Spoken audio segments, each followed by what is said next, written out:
Alors, RGPD, droit d'accès, ne faites pas de liste noire, c'est super important. La pratique m'a été remontée par plusieurs personnes en session de questions-réponses pendant la formation RGPD que j'organise. Semble-t-il, il y aura des entreprises qui commencent à, dès lors qu'une personne fait une demande de droit d'accès, à créer une liste noire en disant voilà, cette personne, on va la bloquer partout. Faites très attention parce que c'est une pratique qui est illicite au regard du RGPD. Donc tout ce qui est liste noire, c'est déjà très sensible.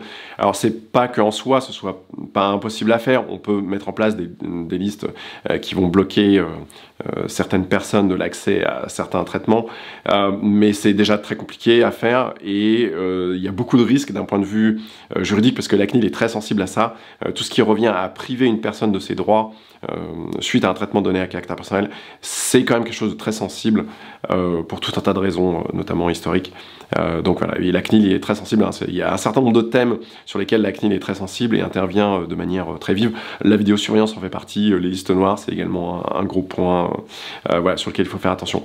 Donc à partir du moment où une personne, quelle est la bonne marche à suivre? Globalement, à partir du moment où vous avez une personne qui vous fait une demande de droit d'accès, eh bien vous devez, conformément à ce que le règlement vous impose, simplement donner accès à l'ensemble des traitements de données à caractère personnel qui la concernent. Globalement, il faut faire une copie de son registre, juste des fiches traitement, quoi, en disant voilà vos DCP interviennent dans tous ces traitements-là, et il faut donner accès aux données à caractère personnel elles-mêmes. Et donc voilà, donc il suffit simplement de mettre à disposition ces informations à la personne concernée, et vous êtes tranquille. Après, si elle veut modifier ou corriger certaines données, eh bien libre à elle de vous faire cette demande par rapport à ça. Mais faites bien attention en fait à ne pas engendrer immédiatement un autre traitement donné à caractère personnel sur lequel vous metteriez cette personne sur liste noire. Là c'est vraiment un problème. Si vous faites ça, ça montre que déjà votre organisation est mal, ne sait pas vraiment gérer les risques liés au RGPD, parce que là vous êtes en train de, si vous faites ça, vous êtes en train de générer un traitement qui comporte énormément de risques, et c'est pas la bonne solution en fait. Il vaut mieux simplement s'assurer du respect de la loi, comme ça vous êtes tranquille, tout le monde peut dormir tranquille, et c'est pas très compliqué à mettre en place de manière globale. Donc voilà, donc faites attention, si vous êtes consultant, faites attention à ce type de pratique.